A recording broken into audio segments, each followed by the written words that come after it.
ମୋର ନାମ କୌସ୍ତୁଭ ପାତ୍ର। ମୋ ନାମ ସୌମ୍ୟରଞ୍ଜନ ସୁବୁଦ୍ଧି। ଆମେ ଘରସାନପୁର ଉଚ୍ଚ ବିଦ୍ୟାଳୟର ଛାତ୍ର ଅଟୁ। ଆଜିର ମୁଖ୍ୟ ଥିମ୍ ଏଇ ଯେ ଆତ୍ମନିର୍ଭର ଭାରତ ପ୍ରକଳ୍ପ ହସ୍ତଶିଳ୍ପ।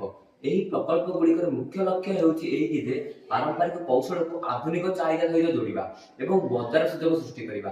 ହସ୍ତଶିଳ୍ପ କଳା ଏହାର ସମସ୍ୟା ଏବଂ ସମାଧାନ। ଯଥା ପଟ୍ଟଚିତ୍ର, ଏହାର ମୁଖ୍ୟ ସମସ୍ୟା ହେଉଛି ବଜାର ସମସ୍ୟା। କାରିଗରମାନେ ସିଧାସଳଖ ଗ୍ରାହକମାନଙ୍କ ପାଖରେ ପହଞ୍ଚି ପାରୁନାହାନ୍ତି, ସେମାନେ ଅଧିକ ଲାଭ ଖୋଜୁଛନ୍ତି। ଏହାର ସମାଧାନ ହେଉଛି ଇ କମର୍ସ ମାର୍କେଟିଂ। ଏହା ହେଉଛି ଏକ ଅନଲାଇନ୍ ପ୍ଲାଟଫର୍ମ ଯାହାଦ୍ୱାରା ତିଆରି କରି ଆମେ ଗ୍ରାହକମାନଙ୍କ ପାଖରେ ଜିନିଷ ଗୁଡ଼ିକୁ ପହଞ୍ଚାଇ ପାରିବା ଏବଂ ସୋସିଆଲ ମିଡ଼ିଆ ମାଧ୍ୟମରେ ବିକ୍ରି କରିପାରିବା। ଧୋକ୍ରା ଓ ଟେରାକୋଟା ଏହା ଆଉ ଦ୍ୱିତୀୟ ସମସ୍ୟା। ଏହାର ମୁଖ୍ୟ ସମସ୍ୟା ଏଇ ଯେ ଶ୍ରମିକ ଅଭାବ, କମ୍ ମଜୁରୀ ଏବଂ ସୁବିଧା ଅଭାବରୁ ଯୁବପିଢ଼ି ଏହି କାମ କରିବାକୁ ଆଗ୍ରହୀ ହେଉନାହାନ୍ତି।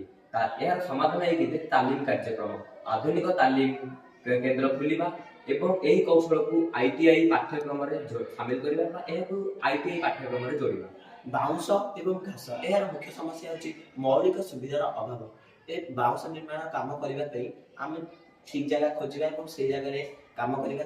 ଏହାର ସମାଧାନ ହେଉଛି ୱାର୍କସିପ୍ ନିର୍ମାଣ, କାରିଗରମାନଙ୍କୁ ସମବାୟ ସମିତିରେ ସାମିଲ କରିବା ଏବଂ ସରକାରୀ ଏଜେନ୍ସି ଦ୍ୱାରା ସେମାନଙ୍କୁ କାମ କରିବା। ଶେଷରେ ଆମେ ଏଥିରୁ ଏହି ସିଦ୍ଧାନ୍ତ ପାଇଲେ ଯେ ଏହି ସମସ୍ୟା ଗୁଡ଼ିକର ସମାଧାନ ପାଇଁ ସରକାରୀ ଯୋଜନା, ବୈଷୟିକ ସ୍ଥାନ ଗୁଡ଼ିକର ବ୍ୟବହାର ଏବଂ ସଚେତନତା ସୃଷ୍ଟି କରିବା ଅତ୍ୟନ୍ତ ଜରୁରୀ। ଏହାଦ୍ୱାରା ସ୍ଥାନୀୟ କାରିଗରମାନେ ଅଧିକ ଆତ୍ମନିର୍ଭର ଭାରତ ଲକ୍ଷ୍ୟ ହାସଲ କରିପାରିବେ।